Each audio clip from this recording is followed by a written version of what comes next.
Good afternoon, everyone. I'm Kate, the Director of News Partnerships for APAC at Google. We know the industry is buzzing about what's to come in a world without third-party cookies. You've probably heard that Google, led by the Chrome and Android teams, is working on the Privacy Sandbox initiative to create technologies that both protect people's privacy online and give companies and developers tools to build thriving digital businesses. Given our efforts to support the publisher ecosystem in adopting change, we want to take this opportunity to connect and hear firsthand from the Privacy Sandbox team about the path to cookie deprecation in 2024. Today, you will hear about a number of new tools and techniques that can be adopted to have real and immediate impact for your businesses as you continue to take important steps in the transformational journey towards a more privacy-centric web. But first, let's start with some context. Billions of people around the world rely on access to information on sites and apps. To provide this resource for free without relying on intrusive tracking, publishers and developers need privacy-enhancing alternatives for their key business needs, including serving relevant content and ads. A 2022 global research study showed that 80% of users are concerned about their online privacy.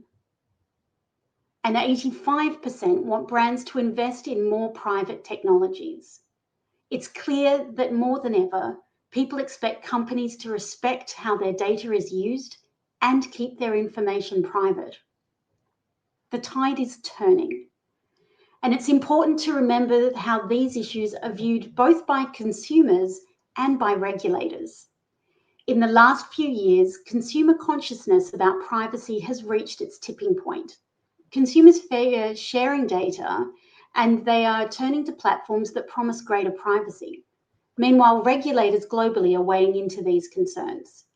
For example, we've seen the data privacy laws in Europe that are challenging the foundations of advertising, and we've seen privacy regulations expand across other regions, like the Asia Pacific.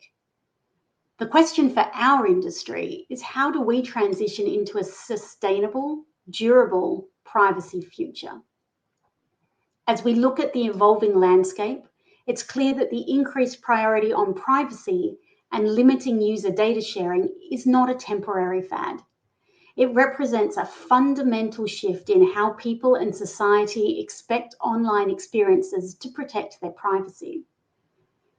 It's clear that the current system of online advertising, which was built on legacy technologies developed decades ago, like third-party cookies, is now falling short of users' expectations. And it's imperative that as an industry, we respond to this by developing durable products with privacy at their core, powered by innovative technology that enables businesses to succeed online. So let me introduce you to Kunal Guha and the Privacy Sandbox team to help demystify the Privacy Sandbox and how it's going to support both users and businesses in the journey towards a more private internet. Thank you, Kate. Hello, everyone. My name is Kunal Guha, and I'm the Director of Privacy Partnerships for Asia Pacific. Our team's role is to work closely with product and engineering as we're designing these new innovations for privacy-preserving technologies at the level of Chrome as well as Android. And then we take these technologies and we work with partners such as yourself in the testing and then eventually the large-scale rollout across your businesses. Let's get to it. So what did we speak about in terms of building for privacy-first future? The reason why we're building this is because we are solving for an age-old technology that has existed for nearly 30 years. In the way in which identifiers have tracked user behaviors, as well as created certain forms of nefarious activities such as covert tracking and fingerprinting. And our job is to ensure that at the root level, we're protecting user privacy by default. In a time series, when the cookie launched in 1994, an entire generation or 3 generations of technologies built on the internet, both on the web as well as on mobile devices, have highly depended on identifiers of different sorts, not just for advertising, but equally also for every type of infrastructure connectivity that has existed in the web. In 2019, the industry overall began to start working on what we call privacy-enhancing technologies, or PETs, P-E-T-S. Apple was the first to be able to go out to market and say, we are going to stop the third-party cookie, and then eventually stop the advertising ID for mobiles as well. However, when that was done, the realization of the industry was we didn't have the infrastructure for what this migration needed to be. When Google, through Chrome, announced the Privacy Sandbox initiative in 2019, our goal was to not just phase out identifiers, but then also build the infrastructure layer that could help with this migration into a privacy-first future, and then define the internet for the next 10, 20, 30 years plus. So what is the goal of Privacy Sandbox? Our goal is to ensure that we're keeping user activity private on the internet, but then equally ensuring that the internet continues to be free and transparent. It is a paradigm shift. We are moving from a world that has been highly dependent on a variety of different identifiers, and we are migrating this entire infrastructure into a world of technologies built through APIs that protect user privacy by default and ensures that you can continue to run the transactions towards a digital economy. So the paradigm for us has been driven through a series of APIs that we have been testing and trialing since 2019, 2020. On the top, where you see relevance and measurement, these are what are the ads use cases. How can we ensure that businesses and advertisers and the ad tech layer in between, who are highly dependent on running an ads-based revenue model, they continue to be able to do that across both the mobile as well as the web. Equally important are what we call the general privacy APIs. This ensures the safety and integrity of the internet at the infrastructure level. And it ensures that we are protecting users from cross-site targeting, from covert trackability or traceability as well, and ensuring that we're fighting against fraud and spam. There are over 20 different technologies and APIs that we've been building with privacy-enhancing technologies at the core. So what is this dichotomy for us? On the one hand, we need to ensure that the future of the internet is user privacy by default. And on the other hand, there's trillions of dollars in a digital economy that needs to continue to thrive. And we build that infrastructure layer at the platform level. It is extremely important for us as an entire ecosystem to come together and work together so that we can ensure, number one, paramount, that the internet continues to be safer for people, users, you and I as users. Number two, publishers and app developers, businesses such as yours, that you are able to continue to deliver all of the use cases and experiences that you provide to your user groups without disruption. Number three, we need to ensure that the businesses that are dependent on advertising and the technologies that support them, the ad tech, have the tools necessary to be able to continue to drive those use cases. And finally, for all businesses and all advertisers, they're able to reach users and they're able to drive transactions, but without having the risk of leakages of personal data. And all of this needs to happen in close consultation and partnership with regulators. We work with regulators globally and across the Asia Pacific markets to ensure that they are also fully aware with the technologies and the learnings that we're providing.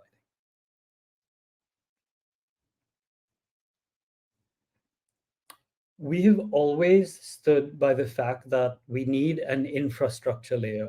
And that's exactly what Privacy Sandbox is. It is the pillar and the foundational stone. But businesses such as yourself, in order to drive both optimization and monetization, Privacy Sandbox becomes one core of a variety of other instances that you need to work towards. Number one, and the most primary one, being your own first-party data, which is consented 100%. How do you leverage Privacy Sandbox plus your first-party data? And then after that, all of the contextual signals that you see on your properties. That ensures that the internet is private and safe.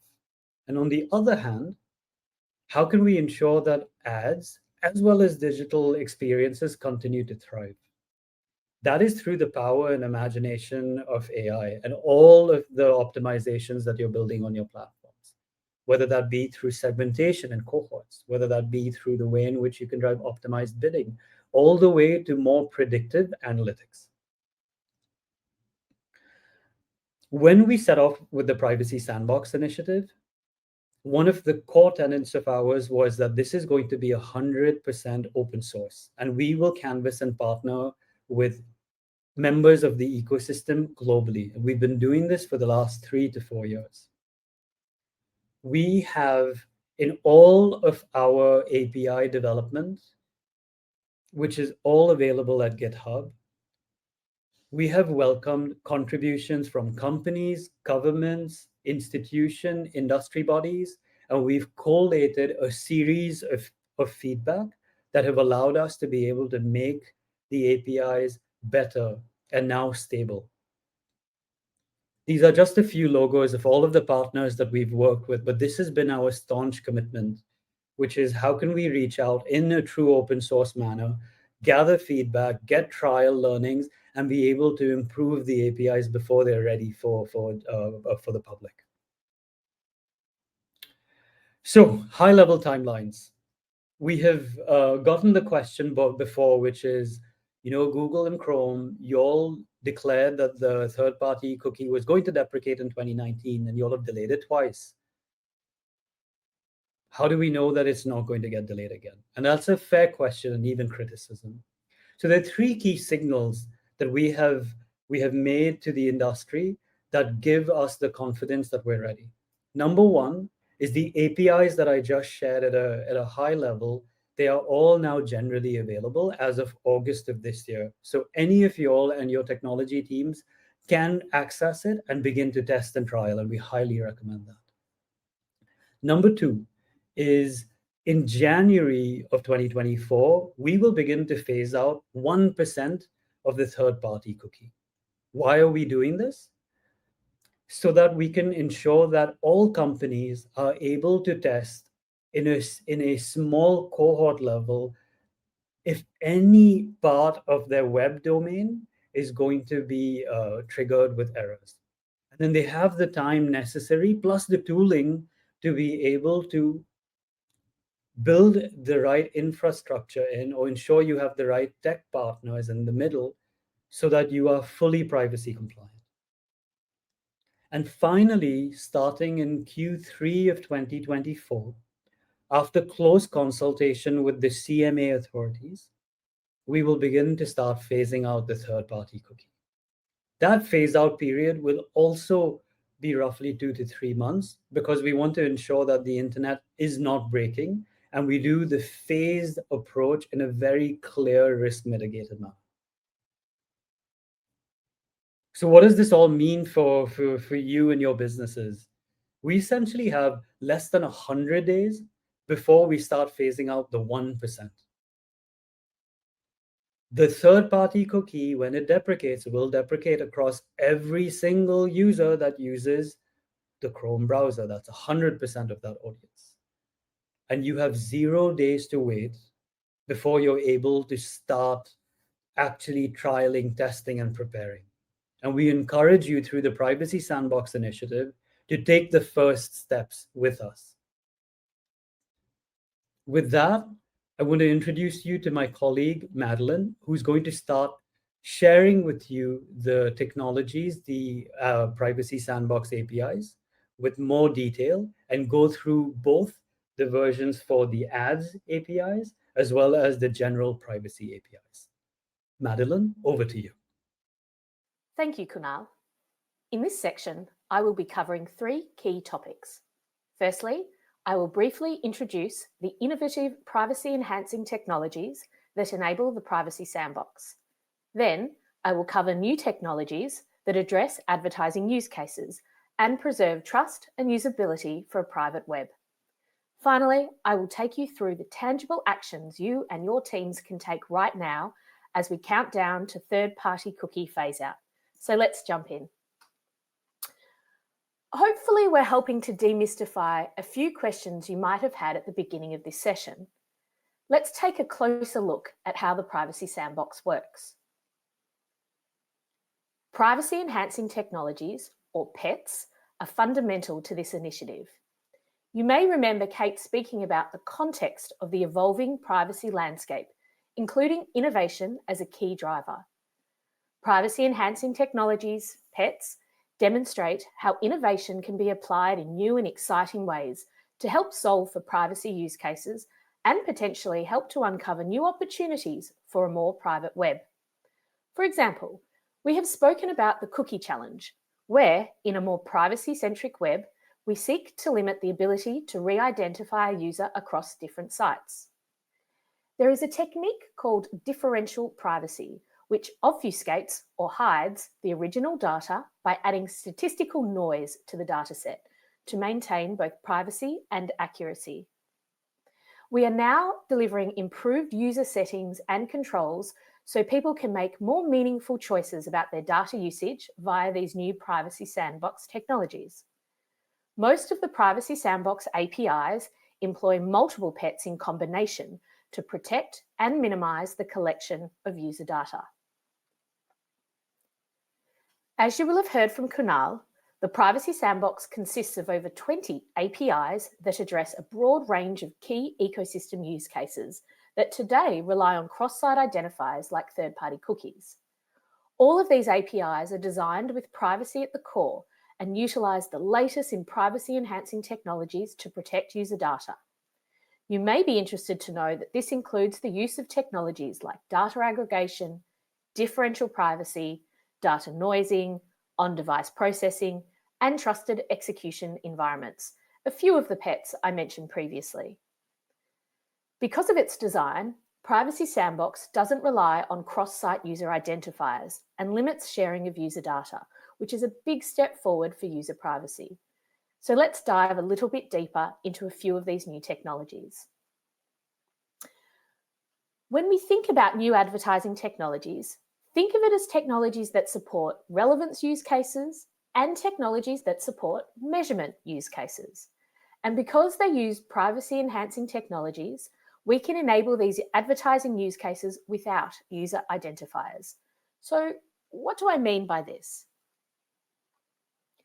The Topics API is designed to preserve privacy while showing relevant content and ads. It provides a high-level signal of a user's interest based on recent browsing history to help sites and apps serve relevant ads. There are 2 main parts to Topics. First, the API labels each website from a set of recognizable high-level topics. For example, the browser would match a sports website with the topic sports. Then the browser collects a few of the most frequent topics associated with the websites a user has visited. These topics are then shared, 1 new topic per week, with the sites a user visits to help advertisers show users more relevant ads without needing to know the specific sites the user has visited. Users will also be able to see the topics and remove any they don't like, or disable them completely. As we move further down the funnel, performance will continue to play an important role in delivering on business goals. The Protected Audience API, formerly known as Fledge API, is a privacy sandbox proposal to serve custom audiences and remarketing use cases designed so third parties cannot track user browsing behavior across sites. So today, if you visit a website, third-party cookies can be used to show you relevant ads later on. But a lot of your browsing history is exposed, and too much of your information can be collected by third parties. With protected audience, advertising technology companies can show the user ads, but information about the user's browsing stays private. On mobile apps, the concept is the same. With protected audience, an ad tech can show the user ads, but information about the user's app activity stays private. Now, the Attribution Reporting API helps advertisers measure the performance of their online ads without needing to track people's activity across websites and apps. So imagine you're browsing the morning news and you see an ad for a pair of headphones that are on sale. You click on that ad to take a closer look. An ad tech company can use attribution reporting to let an advertiser know that a purchase occurred, but keeps your individual browsing or app activity private, using methods like encryption, time delays, secure servers, and data aggregation and randomization. The advertiser can see which of their ads was most effective without individual identifiers being used in the process. For those interested in understanding how the relevance and measurement APIs work in more technical detail, stay tuned for our next session. Digital advertising is key to maintaining the free and open web we all know today. And beyond advertising purposes, developers currently use third-party cookies to provide a relevant web experience. But cookies and some other signals were not designed with privacy in mind, allowing companies to track users across sites, and this approach no longer meets users' expectations. We need to ensure that we are enabling the legitimate use cases of internet experiences to continue. And at the same time, we are building new technologies to help limit covert tracking across mobile and web. So what does this involve? We discussed from the onset that Privacy Sandbox is focused on raising the bar for user privacy. This is why we are also seeking to strengthen cross-site privacy boundaries and prevent covert tracking by designing several non-advertising APIs that can be used beyond advertising use cases.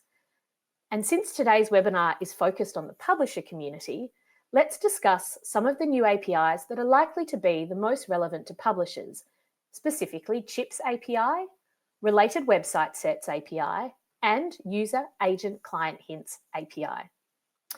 CHIPS API helps to use embedded external service functionality by partitioning it on the site. The Related Website Sets API is designed to minimize disruptions to specific user-facing features once Chrome starts limiting access to third-party cookies by default. Our goal is to allow users to browse the web with minimal disruption while still upholding the goals of the Privacy Sandbox. User Agent Client Hints API securely retrieves information in the form of a separate request sent, instead of the full user agent string, which contains information that could potentially be used for fingerprinting. Again, these are just a few examples of helpful tools that you can add to your toolkit to assist with more privacy-centric digital experiences. Many of the Privacy Sandbox APIs work well together. For example, you may find that Related Website Sets does not meet all of your use cases, and we encourage you to consider other APIs that may be useful across your brands. As a reminder, Related Website Sets is not intended as an ad solution, and so we encourage developers to explore ads-related use cases using topics, protected audiences, and attribution reporting APIs. As Kunal mentioned earlier, Privacy Sandbox technologies are not a standalone solution. It is just one of a number of building blocks. So we encourage you to test, learn, and share your feedback so we can develop more insights for the publisher community. But let's take a moment to come back to the user perspective. It is important to consider the user controls as part of the overall digital customer experience. We've also rolled out new ad privacy controls in Chrome that allow people to manage how the privacy sandbox technologies may be used to deliver the ads they see. These controls allow users to tailor their experiences by customizing what ad topics they are interested in, what relevance and measurement APIs they want enabled, and more. You can view these controls by visiting Settings, Privacy and Security, Ad Privacy Controls in Chrome, and can find additional information about the new ads privacy features on our Help Center. Let's talk about readiness. So, there are steps that publishers can take now, next, and later to prepare for third-party cookie deprecation. Now, in 2023, it's time to learn and assess. SSPs are working with Chrome to test the functionality of new privacy-enhancing technologies, so most publishers will not be able to test these technologies directly in live marketing campaigns. However, we encourage publishers to ask SSPs about their testing plans and discuss their individual needs, objectives, and use cases. This is the best way to influence investment in testing and refining these technologies in the near term until they are available within SSP selling platforms. You can stay up to speed on Privacy Sandbox updates with our monthly developer blog and quarterly ecosystem update. Now is also a good time to assess your own use of third-party cookies across your domains and websites. You may wish to involve your privacy or ad ops, architecture and development teams, who are likely to be the ones to perform and provide advice on this assessment. Now, in terms of what comes next, the second half of 2023, we expect some SSPs will enable testing of Privacy Sandbox technologies within their selling platform. Your SSP will notify you when testing is made available, and Chrome encourages you to participate if offered the chance. Publishers may need to consider whether the targeting tactics enabled by Privacy Sandbox are relevant to their goals. Some SSPs may also require advertisers to update tags to be compatible with the new privacy-enhancing technologies. To support collective knowledge around these technologies, we encourage you to share learnings, including with other publishers, your SSP partners, and Chrome. As for later, as we approach 2024 and beyond, we anticipate marketers will optimize and develop best practices based on shared ecosystem learnings as we all continue to raise the bar for user privacy. Let's talk about how to share feedback and learnings.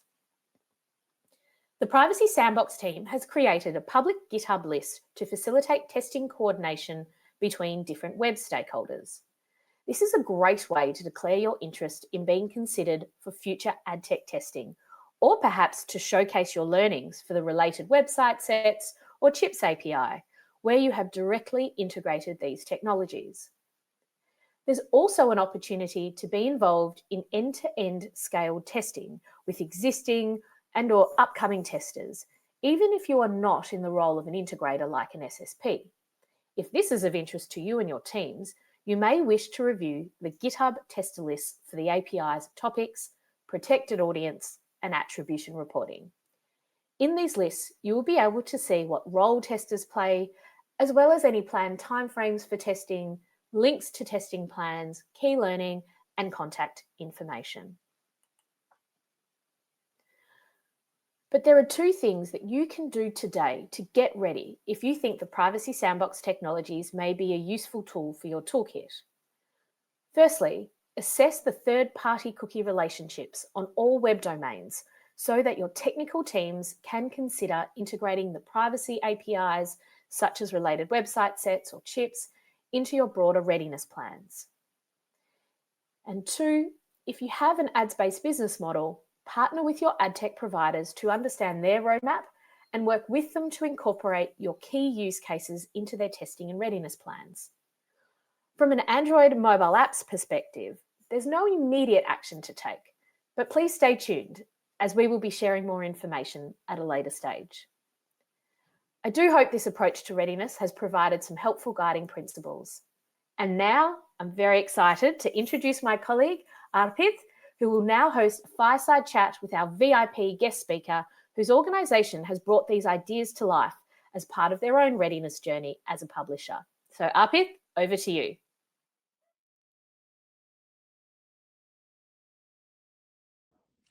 Thank you, Maddie. It was a great session. Hi, everyone. I'm Arpit Vishwakarma from the Privacy Partnerships team at Google, based in India. It is my great pleasure to introduce Ashish Jaiswal, CTO of Times Internet, to share insights from their journey on Privacy Sandbox. A very warm welcome, Ashish. Thank you, Arpit. And may I request you to introduce Times Internet to our audience? Sure. Times Internet is the largest Indian internet network and the digital venture of the Times of India Group, which is India's largest media and entertainment group. Times Internet reaches over 580 million unique visitors monthly across news, entertainment, sports, local, e-commerce, classifieds, and local partnerships, and many more. Thank you, Ashish. I'm sure the experiences and insights of Times Internet will really help our publishing community. So let's move on to the first thing I would like your insights on. In the Times Internet's executive meetings, what were the discussion points in evaluating the Privacy Sandbox technologies? And what was your role as a CTO? In our exec meetings, the discussion points for assessing Privacy Sandbox technologies were primarily focused around two key areas: user experience and revenue and monetization.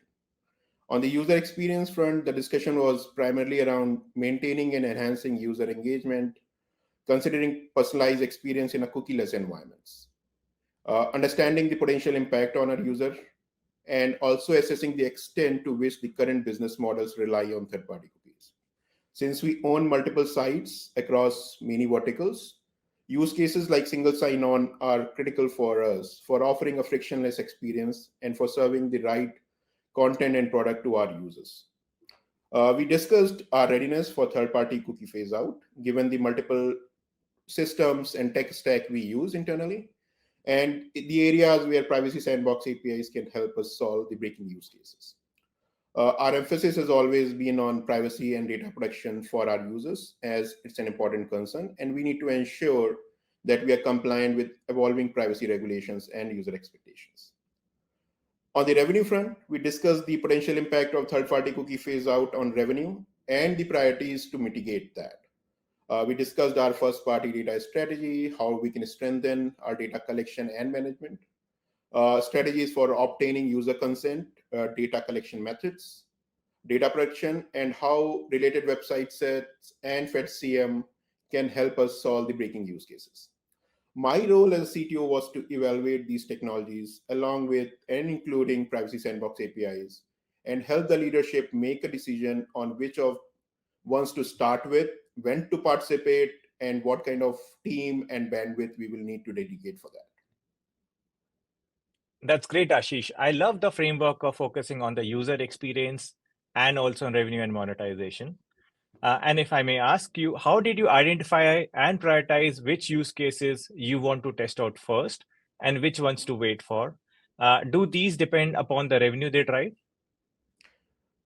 Yes, I think the decision was primarily based on our user-centric approach. Our primary motivation was to put the privacy and user experience at the forefront of our digital strategy. We recognized that the third-party cookies were becoming increasingly outdated and privacy invasive, and we wanted to align with the changing expectations of our users. From that perspective, we started looking into the Privacy Sandbox APIs like UACH, FedCM, related web standards, and all that. Since these APIs align with our commitment to user-centric data handling, and they help us deliver more transparent and privacy-friendly experience. So that was the triggering point for starting with these APIs. These APIs also solve our critical use cases like single sign-on, user recommendations, first-party data collection in a privacy-preserving way, and they directly impact our product and user experience. Sign-in user and user engagement also drive and impact our revenue directly and indirectly as well, as it allows us to offer add-on services and new products to our most loyal users. So in a way, prioritizing them was also linked to a revenue also. This is very interesting how user experience is linked with loyal users, and hence every API and use case is linked with the revenue as well. With that, I'll move on to the next one, and I would like to ask you, how prepared do you think Times Internet is to sustain your users' experience in a third-party cookieless world? And what are your immediate and next focus areas? Let me try to answer that in two parts. Our readiness from our user experience perspective, I think we are 60-70% there. We have made a good progress this year.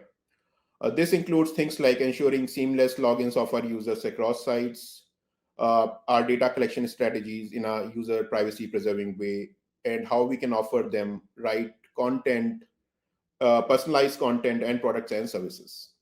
For that, we have tested out APIs like FedCM and RWS, as we already said.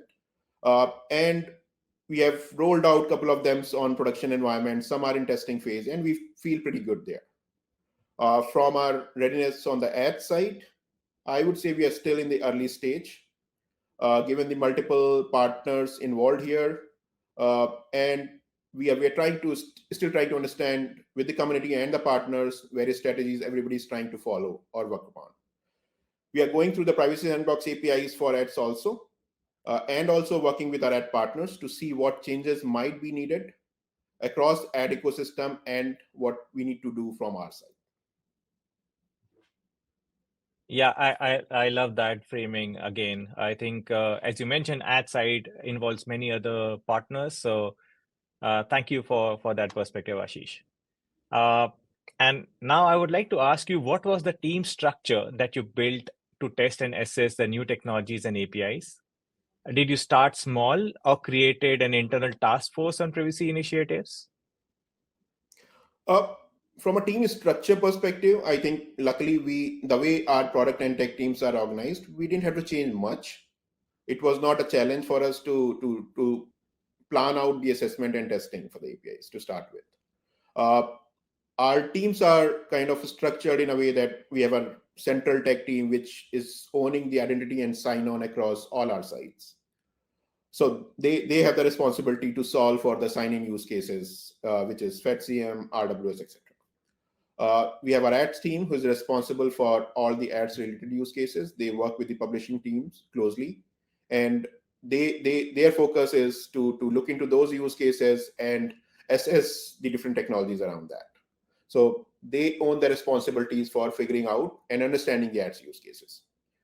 Then we have our publishing and content tech teams who are responsible for the primary user experience, serving the right content and products and services. They own the responsibilities for right recommendation, user personalization, etc. and etc. So in a way, the responsibilities are logically separated within our teams, and hence it made easier for us to assign them right responsibilities. Initially, we started small. Our central tech team started assessing FedCM and FPS, which is RWS now. And we feel good that we have already rolled out FedCM in a limited way across our sites as well. Though obviously we'll assess the impact and changes starting January 1st when the 1% cookie phase out will start happening.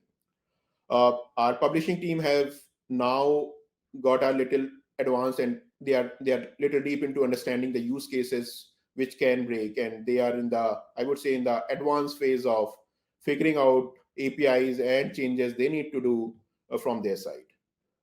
As I said earlier, our ads team are now in the phase where they have started looking into the APIs related to ads, working with partners as well to try and assess the ecosystem. This is where we are early in the cycle, I would say.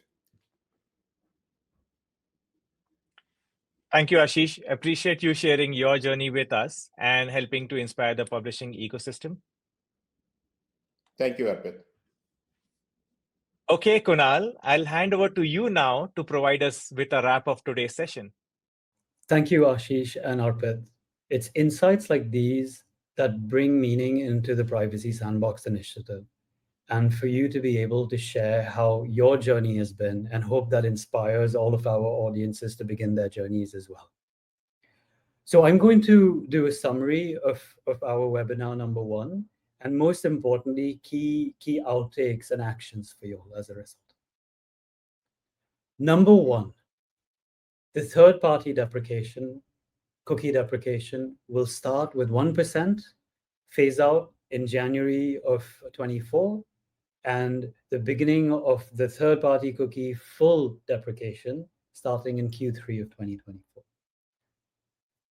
For you all, we recommend that please begin to start auditing your properties. We have the tooling that's available to help you so that you can identify what parts of the critical infrastructure of your domains are dependent still on the third-party cookie, and how you can migrate out of that so that you have continuity for your business. Number 2, Privacy Sandbox is a building block. It's meant to be used in conjunction with your consented first-party data, as well as other contextual signals that you see on your properties. Our recommendation is, within your technology and data strategy teams, build that cohesive data strategy that brings it all together across your properties. Number 3, the privacy APIs. That ensures that we will maintain the integrity of the privacy-first internet for all users. And for you, that means upgrading your site domains and the relationships that you have with multi-domains, as well as with any other third-party technologies that you're leveraging. Ensure that you have the right frameworks and foundational APIs through the general privacy APIs that we've created. Test them out, trial them in advance. And finally, for all of you all who are dependent on an ads-based economy as well, the advertising APIs will ensure that every ad trigger use case continues to thrive. And for that, please partner with your ad tech providers. Ask them the questions. Are they prepared for the third-party cookie deprecation? Are they testing and trialing the apps with Chrome? And ensure that you are able to test that with your supply side traffic that you generate and be able to begin to measure it. The rubber hits the road in January when we start phasing out the 1%, where you can actually do live traffic tests and trials. We recommend that you do it as soon as possible so that you and your businesses are well prepared for when the third-party cookie finally deprecates. In conclusion, we have less than 100 days to go before we begin to phase out the 1%. This rollout will impact 100% of the Chrome browsers globally and across all of our markets and across all of your users. And you have 0 days to wait before you can get started on this journey with us. We have a wealth of information for you. It's all available in the open domain between privacysandbox.com, developer.chrome.com, and for Android, developer.android.com. We highly recommend that you share this with your technology teams, and we are here for you to support you every step of the way. On behalf of my colleagues at Google, I wanted to thank you for taking the time to speak with us today and hear from us. And we look forward to actually advancing this conversation during our second webinar when we go deeper into the technologies. With that, thank you.